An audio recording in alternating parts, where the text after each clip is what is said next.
Tes. Baiklah hadirin, assalamualaikum warahmatullahi wabarakatuh. Innal hamdalillah nahmaduhu wa nasta'inuhu wa nastaghfiruh wa na'udzu billahi min shururi anfusina wa min sayyiati a'malina. May yahdihillahu fala mudhillalah wa may yudlilhu fala hadiyalah.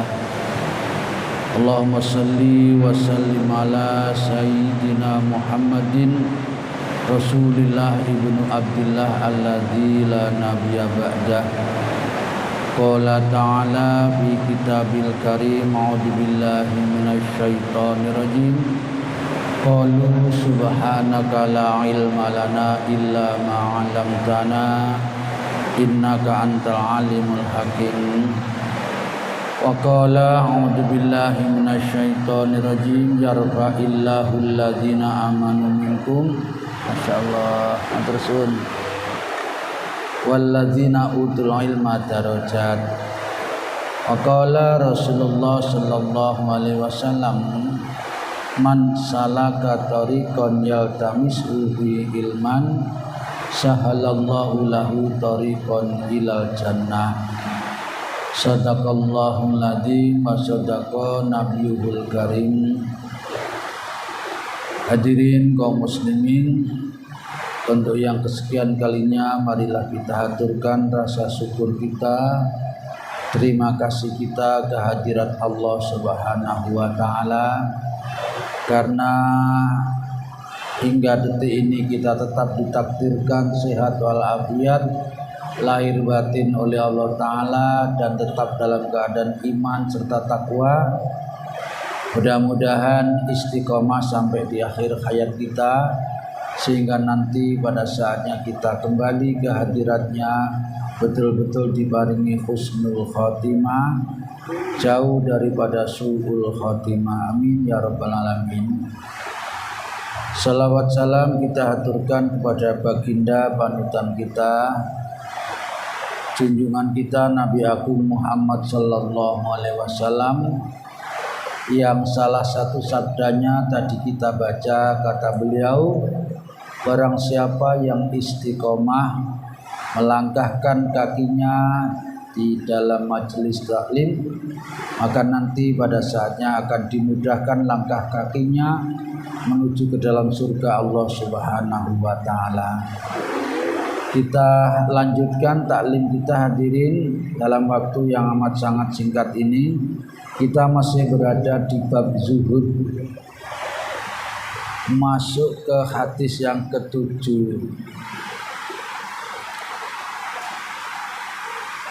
Sebuah riwayat dari Mustawrid bin Syaddad radhiyallahu anhu qala, Mustawrid berkata, kata Mustawrid, qala Rasulullah sallallahu alaihi wasallam, Rasulullah pernah bersabda, kata beliau, mad dunya, tidaklah dunia ini. Hadirin apa yang disampaikan oleh beliau dari berbagai macam sisi. Ini dari sisi waktunya, lamanya, perbandingan lamanya kehidupan di dunia dengan kehidupan di dunia di akhirat itu seperti ini.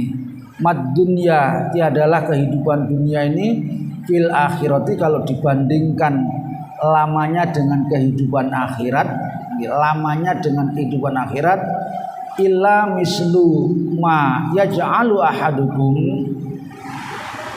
kecuali sebagaimana perumpamaan manakala engkau menjadikan usbu'ahu, jari-jarinya, fil yami, di dalam lautan. Nah, enteng Pak. Atursun. Di dalam riwayat yang lain disebutkan, insya Allah nanti juga ketemu hadirin yang dirahmati Allah Ta'ala, suatu ketika Rasulullah mengajak para sahabatnya di pinggir lautan. Kemudian beliau mencelupkan jari-jarinya, celupkan ke dalam lautan. Kemudian beliau menanyakan, tahukah engkau berapa perbandingan air yang ada atau yang melekat di tanganku ini, kata Nabi, dengan air yang masih berada di lautan itu. Tentu bukan bandingan hadirin. Jadi ya bukan apa-apanya kalau air yang ada di jari-jari paling berapa cc saja, tidak ada 1 cc. Sementara yang di lautan sulit kita untuk menghitungnya, hampir tidak bisa. Inilah perumpamaan lamanya kehidupan di dunia ini dengan kehidupan di akhirat. Nah, oleh karena itu hadirin, ini isyarat Rasul memerintahkan kepada kita untuk menjadi orang yang mengutamakan akhirat. Dunia memang tidak boleh ditinggalkan ya, tapi akhirat harus diutamakan. Artinya apa? Kalau nanti kita sampai menghadap Allah kembali ke akhirat, sementara kita tidak bisa mendapatkan kesenangan atau tidak selamat dari siksa neraka atau tidak bisa masuk surga, maka penderitaan di akhirat nanti itu luar biasa lamanya, tidak akan ada habis-habisnya. Nah, oleh karena itulah maka beliau menyampaikan bahwa perumpamaan lamanya hidup di dunia dengan di akhirat itu seperti itu, umpama ternyata kita di dunia ini tidak bisa mencapai sukses untuk urusan akhir, untuk urusan dunia, maka biarlah, tidak apa-apa. Yang seperti saya katakan itu ada istilah sakyun fid dunya tetapi saidun fil akhirah. Memang cita-cita kita sesuai doa yang diajarkan Allah di dalam Al-Qur'an, fid dunya hasanah wa fil akhirati hasanah plus waqina adzabannar. Jadi hendaknya memang kita menjadi orang yang bahagia, yang senang, yang sukses di dunia ini sampai nanti di akhirat plus selamat dari neraka. Artinya bahagia di akhirat, masuk ke dalam surga tanpa mampir di dalam neraka terlebih dahulu. Nah, hadirin yang dirahmati Allah Ta'ala, inilah pilihan yang utama. Hendaknya seperti itu kita upayakan. Tetapi manakala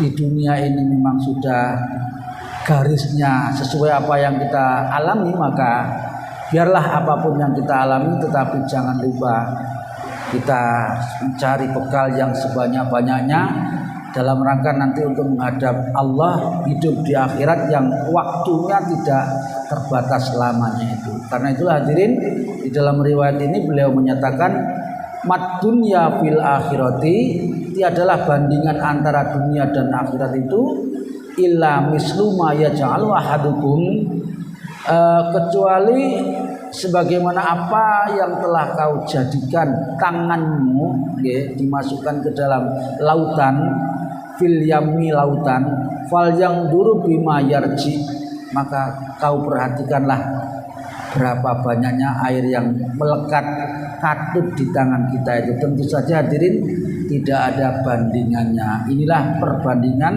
antara kehidupan dunia sampai kehidupan di akhirat. Kita tidak dilarang memang dalam rangka zuhud itu mencari harta banyak sekalipun, tidak apa-apa, asal jangan melupakan urusan akhirat. Kenapa hadirin? Karena sekali lagi ibarat orang yang bekerja mati-matian, sampai kata orang Jawa seperti yang kemarin saya katakan itu, oleh lembur nyambut gawe niku siang dibuat malam, malam dibuat siang. Sakit kepingin ndang oleh akeh kehidupan dunia atau materi ini. Kata orang Jawa malah sikil dikain das dibuat sikil. Hadirin yang dirahmati oleh Allah Ta'ala, masih beruntung kalau dia di samping melembur mati-matian untuk urusan dunia, dia juga melembur mati-matian urusan akhirat. Jadi ada keseimbangan. Yang ironis itu manakala hanya berupaya mati-matian belani urusan dunia, sampai-sampai karena luar biasanya oleh belani dunia lupa urusan akhiratnya. Wayai sholat, ras sholat, mergo napa ya ngelembur tadi itu. Waya ibadah ndak ibadah, puasa ndak puasa. Hadirin yang dirahmati oleh Allah Ta'ala, akan lebih ironis lagi kalau belum sampai dia mencapai apa yang dia inginkan, belum menjadi orang kaya di dunia, ya dapat belum seberapa, lebih-lebih di urusan akhirat dia belum dapat apa-apa terus mati. Apa sing digowo? Oleh ngelebur mati-matian tadi juga tidak akan dibawa mati. Yang dibawa mati seperti kemarin juga sudah kita sampaikan itu hanyalah amalnya masing-masing. Karena itu mari kita perbanyak amal yang soleh, bukan amal yang tidak soleh. Karena ada 3 hal yang mengantarkan kita selaku jenazah nanti, selaku mayit nanti, itu akan diantarkan oleh 3 hal. Oleh hartanya, ya sekalipun mungkin tidak banyak yang turut menghantarkan di kubur itu, kemudian ahlinya, keluarganya, sanak famili, andai tolan semua juga mengantarkan, dan yang ketiga amalnya. Yang 2 harta dan keluarga pasti balik, tidak mungkin ikut mengantarkan sampai di alam barzah. Yang sampai selama-lamanya adalah amalnya masing-masing. Karena itu bahagialah orang yang bisa mendapatkan amal yang banyak. Hadirin yang dirahmati Allah Ta'ala, kita masih berada di pekan yang kedua di tahun baru ini, tahun 2023. Maka mari kita berprinsip, jadilah hari ini dan hari esok lebih baik daripada hari yang kemarin. Ini bukan hadis memang, tapi maknanya bagus. Nggih. Mangkana yaumuhu khairan min amsihi fahuwa rabih.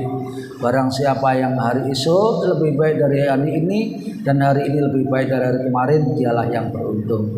Mudah-mudahan kita termasuk yang beruntung itu. Amin. Kita lanjutkan hadirin yang dirahmati Allah Ta'ala. Yang ke-8, sebuah riwayat dari Jabir, sama dengan tadi, ini juga diriwayatkan oleh Imam Muslim, tadi juga Imam Muslim. An Jabir, dari sahabat Jabir radhiyallahu anhu, anna Rasulullah sallallahu alaihi wasallam marro niku melintas atau lewat atau melewati lewat bisuki di sebuah pasar waktu itu nggih. Kita belum tahu kayak apa gambarannya pasar waktu itu. Wan nasu kana fataihi, dan para sahabat kaum muslimin itu berada di sekeliling Rasul, jadi menyertai. Hadirin, Rasul itu kalau keluar dari kediaman beliau, para sahabat itu berlomba-lomba untuk menyertai, mengelilingi, banyak berharap kebaikan dari beliau dalam hal apa saja, terutama urusan-urusan akhirat. Termasuk ini, ketika beliau melintasi sebuah pasar, para sahabat juga banyak yang mengelilingi beliau. Famaro bijadin asakka mayitin. Tiba-tiba lek cara bahasane Gusti Allah ngoten, bahasane wong Jawa ngoten, delalah kersane Gusti Allah. Jadi karena dikersakno, dikehendaki oleh Allah Ta'ala, beliau itu menemukan sebuah bangkai anaknya kambing wis bangke, cacat lagi.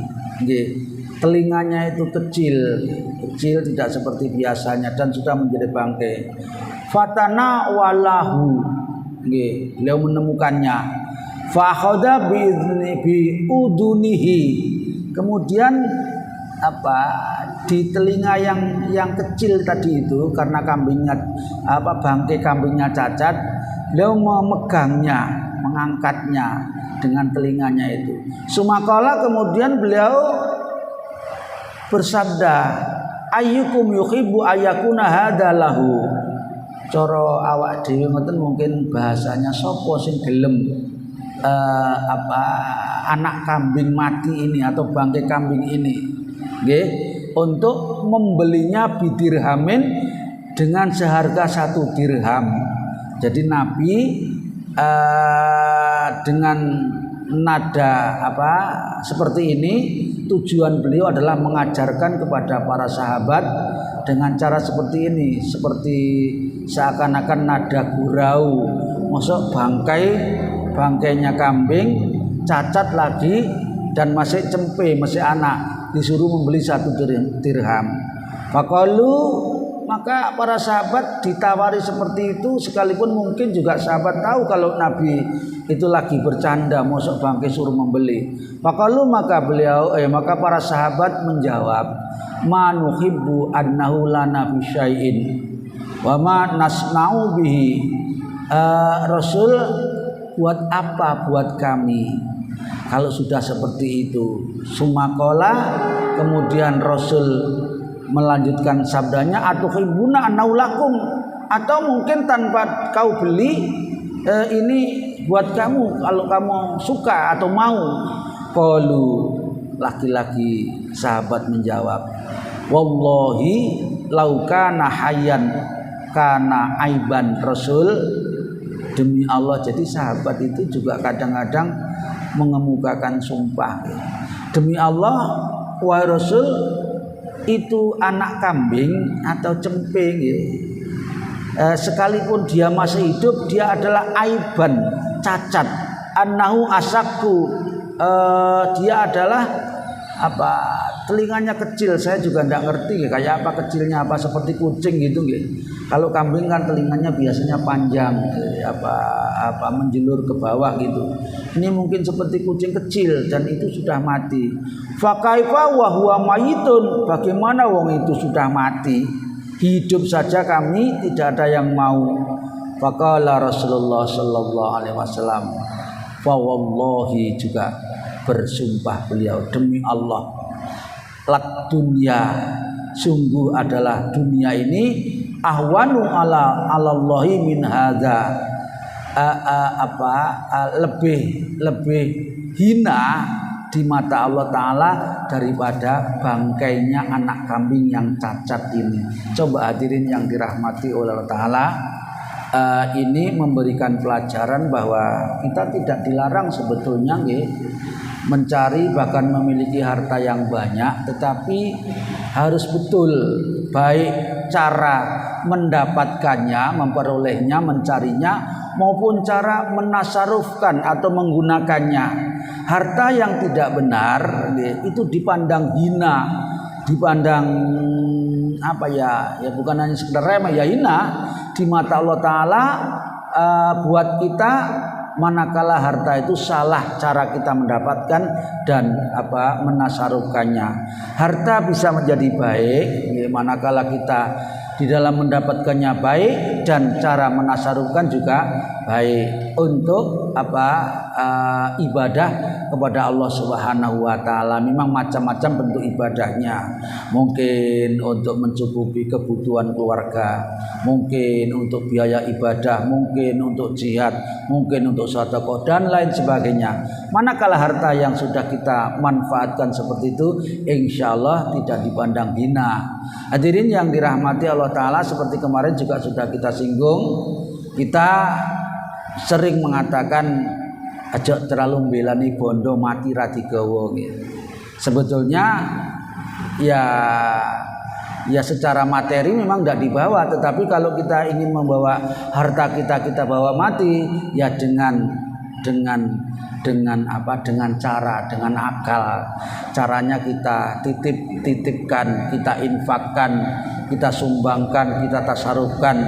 Semua itu semacam kita titip saja, nanti pada saatnya akan dikembalikan lagi oleh Allah Subhanahu wa Ta'ala yang jauh lebih banyak, lebih mulia dan lebih terhormat. Hadirin yang dirahmati Allah Ta'ala, seperti Allah sendiri yang menyatakan bahwa perumpamaan sedekah kita di jalan Allah Ta'ala. Jalan Allah kan banyak macamnya banyak. Itu adalah ibarat sebuah biji, yang manakala biji itu kita tanam kemudian tumbuh, ternyata menumbuhkan satu pohon satu biji. Tapi dari satu pohon itu kemudian mengeluarkan ranting sebanyak 7 ranting. Allah membuat tamsilan seperti itu. Kemudian dari satu ranting itu berbuah sebanyak 100. Nah, kalau satu ranting 100 berarti 7 ranting kan 700. Ini satu biji hadirin. Itu pun masih Allah katakan wallahu yudhaifu liman yasha. Masih Allah lipat gandakan lagi kepada mereka yang dikehendaki oleh Allah Subhanahu wa taala. Nah, ini gambaran manakala kita menghendaki ingin harta kita bawa mati, caranya seperti itu nggih. Kalau kita bawa secara lahiriah ya ndak mungkin nggih. Panjenengan punya ATM kau mati, punya uang kau mati, punya HP kau mati, punya perhiasan mas-mas ya ndak mungkin nggih, ndak mungkin. Yang mungkin ya kayak tadi itu nanti akan dikembalikan lagi oleh Allah Subhanahu wa taala. Lanjut napa enten selingan? Lanjut nggih. Baik. Yang ke-9. Iki rada dawa hadirin, dawa bukan rada dawa. Sebuah adzan belum nggih? Sebuah riwayat dari Abu Dar Al-Ghifari ya radhiyallahu anhu qala kuntu kata Abu Dar, sahabat Abu Dar, amshi ma'an Nabi sallallahu alaihi wasallam. Ini diartikan berjalan nggih, masa. Jadi kalau ada istilah tamasya bahasanya apa tamasya nih? Kalau masa jalan naik tamasan itu jalan-jalan rekreasi. Jadi suatu ketika kata Abu Dar, aku pernah berjalan ma'an Nabi sallallahu alaihi wasallam bersama Nabi fi kharatin bil Madinati, di satu tempat yang tandus berbatu tanahnya di daerah Madinah sana. Fastaqbalna. Nah, rupanya perjalanan kami dengan Nabi dan mungkin juga dengan sahabat yang itu ternyata sampai di Bukit Uhud, Gunung Uhud atau Jabal Uhud, tempat dulu pernah Rasulullah dan para sahabat berperang diuji kekalahan oleh Allah Ta'ala itu di Uhud ini. Faqala, Gunung Uhud itu gunung yang sangat besar, paling besar. Ini gambaran kalau kita menyaksikan atau menemukan jenazah kemudian kita turut mensolati, pahalanya ikut menyolati jenazah itu satu kirot sapiro sama dengan gedene Gunung Uhud ini. Nggih, melakno eman nek dapat kesempatan kita biarkan berlalu begitu saja. Lek ono jenazah laki maupun perempuan nggih, mari kita belajar ojo kakean alasan. Biasanya kita suka sing celonane kotor lah, sing macem-macem nggih.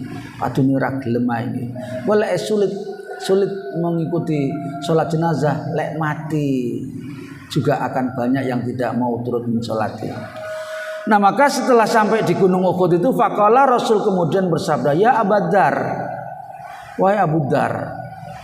Di sini tadi abi karena ada an, ini kalau melirik grammar ya, nahwu sorof ya. Di sini aba karena ada ya nidak, jadi harus dibaca ba.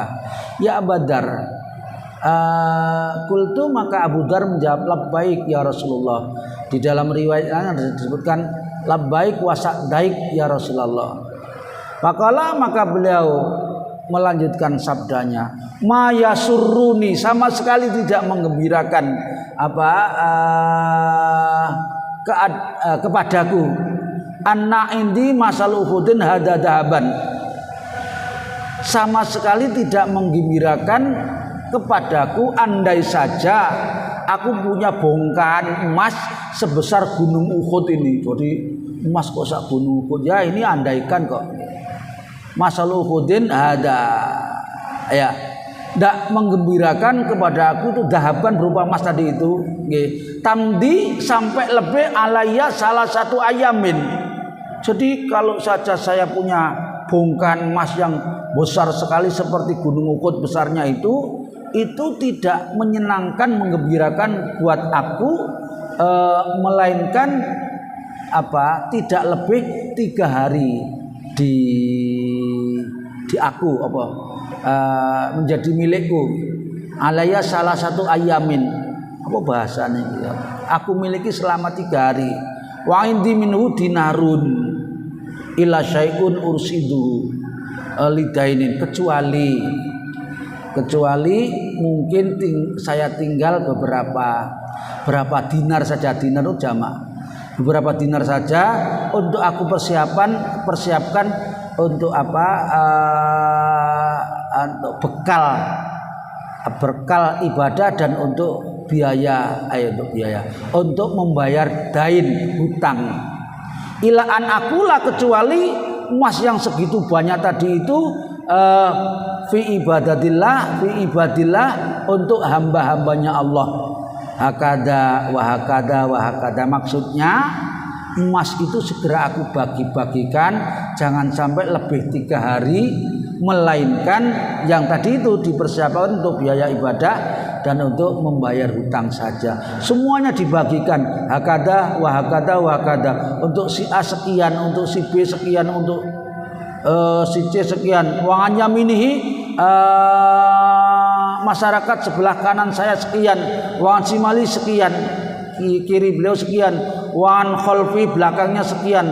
Sumasaro, kemudian setelah ngomong kayak gitu nggih, Rasul meninggalkan para sahabat termasuk Abu Dzar ini. Saro nggih. Faqala innal aksarina humul aqallun.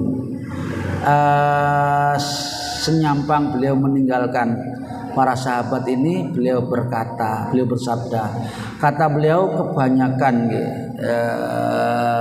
umumnya orang yang lebih banyak hartanya itu adalah lebih sedikit kebaikannya umumnya, karena ya mereka hanya melihat sisi materi, dan orang yang hobi mengumpulkan harta melupakan urusan ibadah. Karena itu beliau menyatakan umumnya atau kebanyakan orang yang lebih banyak hartanya itu mereka yang lebih sedikit kebaikannya. Nah, mari kita balik.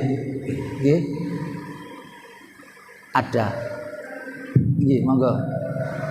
Assalamualaikum. Waalaikumsalam warahmatullahi wabarakatuh. Berbicara ingin kaitannya antara berbicara keyakinan terhadap kehidupan akhirat. Berbicara tentang tauhid. Mohon penjelasan dari Bapak.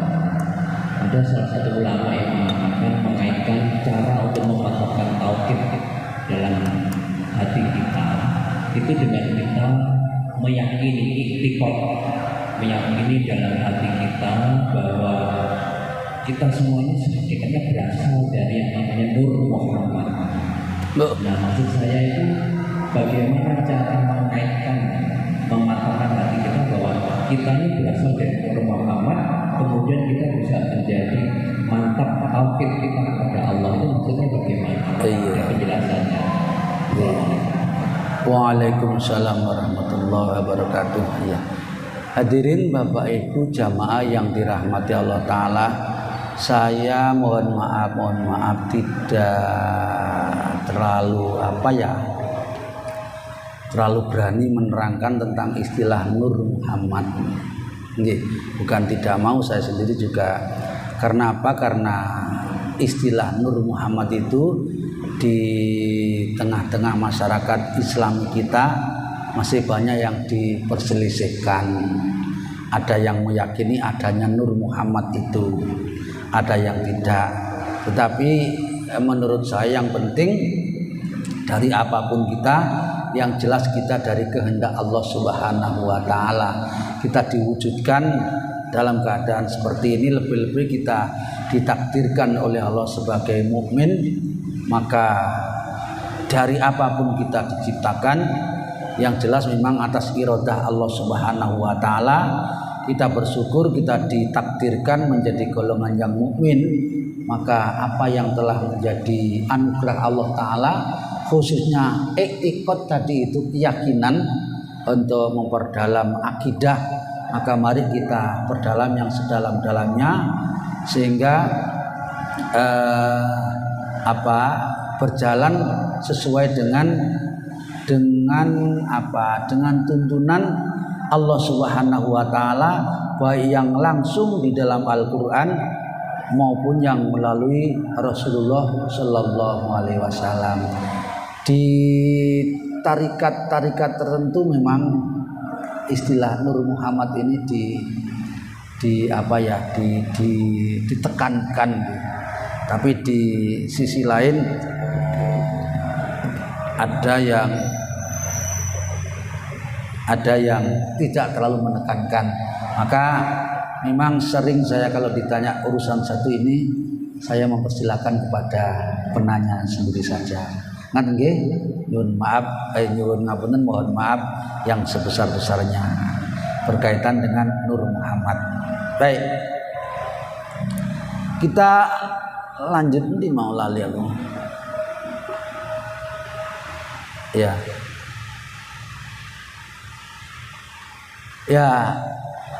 Tadi ada pernyataan, kata beliau, umumnya orang yang banyak hartanya sedikit kebaikannya yaumal kiamati, besok di hari kiamat. Ini lanjutannya. Ilaman qala, kecuali yang banyak hartanya itu orang yang menasarukan. Nah ini tadi apa yang dituntunkan Nabi itu hakada wa hakada wa hakada, an yamini wa an simalihi wa min khalfihi. Dia banyak tasarukan, dia banyak gunakan untuk kepentingan agama, kepentingan umat, untuk kepentingan akhirat. Maka orang yang seperti itu, seperti zamannya para sahabat ya, ada Abdurrahman bin Auf dan lain sebagainya, itu hartanya banyak luar biasa, tetapi tidak membuat sedikit kebaikannya. Karena apa? Dalam menasarufkan selalu mendapatkan bimbingan dari Allah maupun dari Rasulullah Shallallahu Alaihi Wasallam. Sayang, kata beliau, wa qalilum mahum, orang yang kayak gitu itu sedikit sekali gitu, sing menasarufkan hartanya sesuai dengan yang dikehendaki oleh Allah Taala, itu qalilum mahum gitu. Titik sampai di sini beliau bersabda, kemudian beliau berpesan, ini melanjutkan perjalanannya tadi itu. Sumakolali, maka beliau selanjutnya berkata kepadaku, kata Abu Dar, maka aja melok, kamu tetap di sini saja, katanya. La tabroh, jangan tinggalkan tempat ini. Ojo melok aku, tapi ojo ngalih nek kene ae. Hatta atiyaka, sampai aku nanti datang lagi kepadamu. Jadi dipesan hadirin, dikongkon keri nang kono ora oleh ngalih kongkon ngenteni Rasulullah sallallahu alaihi wasallam. Sumantolaka, maka beliau melanjutkan jalannya tadi itu. Fisa wadil laili, di dalam kegelapan malam si Abu Dar ditinggal Rasul. Kata tawaro, sehingga tidak kelihatan lagi. Nah, setelah mungkin agak lama nggih, dan tidak kelihatan sama sekali Rasulullah, fasamitu sautan qadir tafa'a. Kata Abu Dar, ternyata tiba-tiba aku mendengar suara yang sangat keras. Fatakhawwaftu, maka aku menjadi amat sangat khawatir. Ayakuna ahadun arada lin Nabi sallallahu alaihi wasallam, ojo-ojo ada orang yang menghadang atau mencederai atau menyakiti Rasulullah sallallahu alaihi wasallam. Maka fa'aratu an atihi, sebetulnya aku bermaksud untuk mendatangi suara itu atau mencari Rasul. Tapi fadakartu, aku ingat qauluhu la tabroh, pesannya Nabi, ojo tinggalkan tempat ini hatta atika, sampai aku datang kepadamu. Nah, falam abroh, maka aku tidak meninggalkannya hatta atani, sampai Jibril, sampai Rasulullah datang kepadaku. Fakultu, maka aku berkata kepada beliau, laqad sami'tu sautan takhawwaftu minhu. Rasul, tadi aku mendengar suara yang keras yang membuat aku khawatir atas keselamatanmu. Cuma fadakartu lahu, aku ingat pesanmu. Aku ingat pesanmu untuk tidak meninggalkan tempat itu. Maka ketika Abu Dar menyampaikan apa tadi itu, Faqala Nabi kemudian bertanya, "Wahal sami'tahu, apakah kamu juga mendengar suara yang keras tadi itu?" Qultu na'am, Abu Dzar menjawab, "Iya, nggih Rasul." Qala Nabi melanjutkan sabdanya, "Zaka Jibrilu atani faqala." Itu ya memang jarang terjadi nggih. Datangnya Jibril kepada Nabi itu menimbulkan suara yang keras, itu jarang terjadi. Tapi ini tiba-tiba terjadi seperti itu. Zaka Jibril, itu Jibril yang lagi datang kepadaku, kata beliau. Atani faqala, dan dia Jibril berkata, kata Jibril, nah niki hadirin, ini yang harus kita pegang, kita ugemi nggih, sebagai tadi itu penguatan iktikad kita, akidah kita.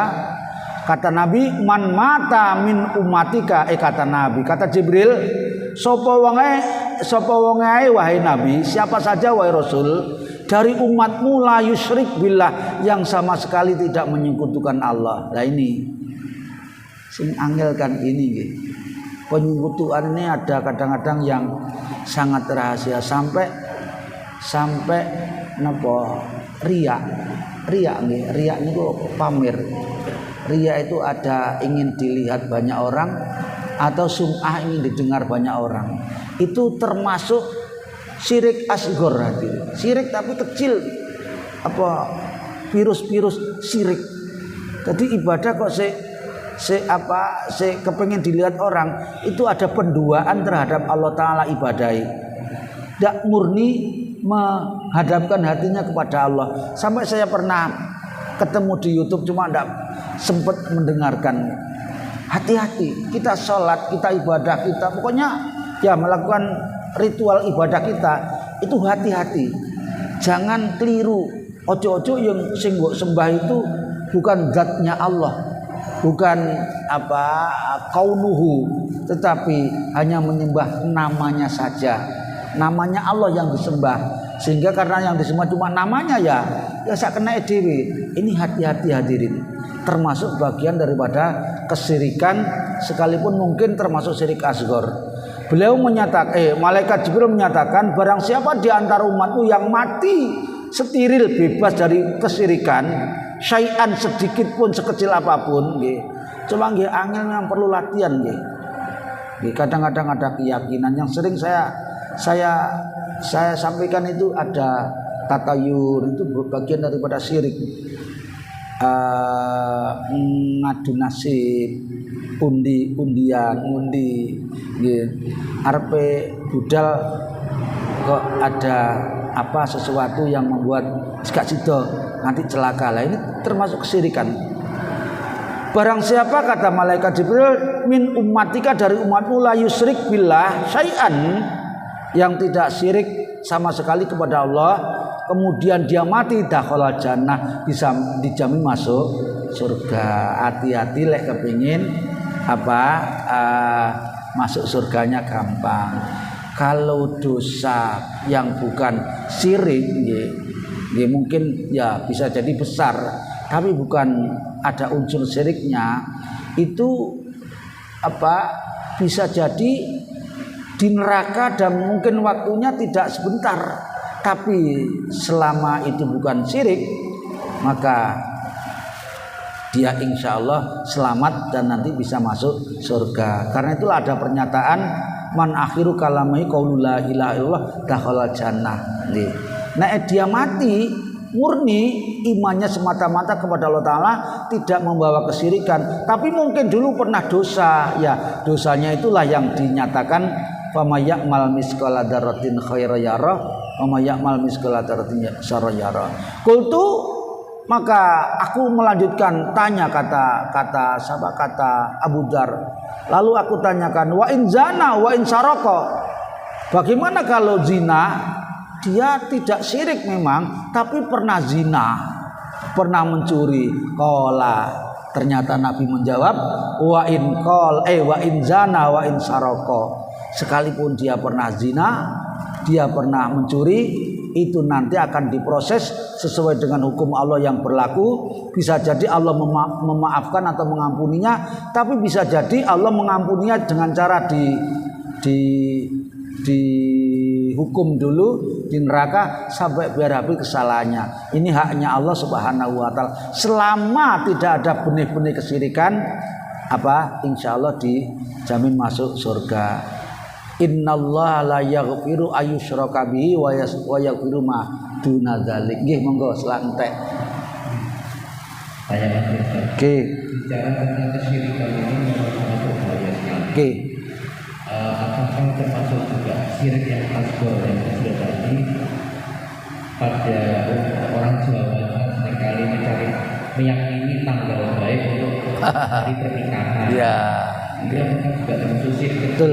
Meyakini. Terima kasih. Terima kasih kembali. Nggih Bapak, sebetulnya orang yang sudah bulat nggih. Di surat Shaffat itu kan ada firman-Nya yang juga sering kita sampaikan tuh. Innal ladzina qalu rabbunallahu tsumastaqamu tatanazzalu alaihimul malaika alla takhafu wa la tahzanu. Orang yang beriktikad nggih, berkeyakinan dalam Tuhannya semata-mata Allah, tidak pernah dicampuri keyakinan-keyakinan yang saya nuwun sewu nggih.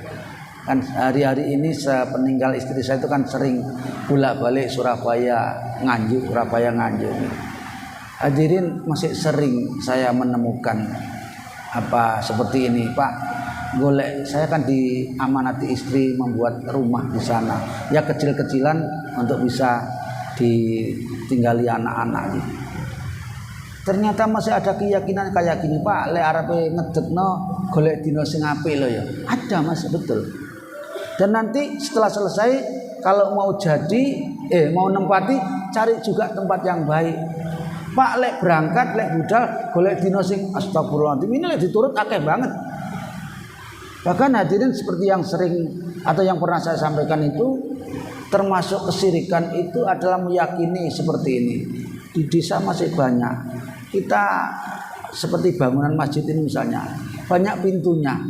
Kalau ketika kita masuk lewat pintu ini, golek metu kudu metu kene meneh. Aja lewat pintu selain ini. Coba, kenapa akan terjadi sesuatu lah ngoten niku. Ini kan keyakinan. Ya sekalipun itu cuma seperti itu, tapi itu menyinggung Allah Subhanahu wa taala. Allah paling cemburu terhadap perbuatan kesyirikan ini. Sampai-sampai hadirin, mohon maaf, saya tok. Saya pernah bersama-sama dengan teman kuliah dulu. Masih ada teman kuliah lu saya ono. Pak, ayo dimaam, tapi aja pisang, disuguhi pisang menarik sekali pisang. Tapi jangan ambil yang pinggir.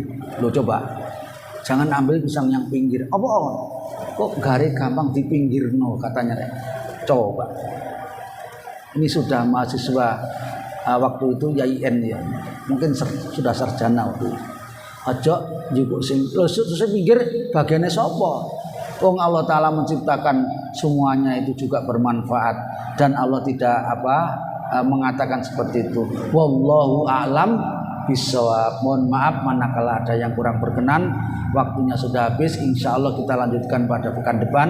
Mudah-mudahan senantiasa dibarengi hidayah Allah Subhanahu wa taala. Subhanakallahumma wa bihamdika asyhadu an la ilaha illa anta astaghfiruka wa atubu ilaik. Wa lakum minkum. Wassalamualaikum warahmatullahi wabarakatuh.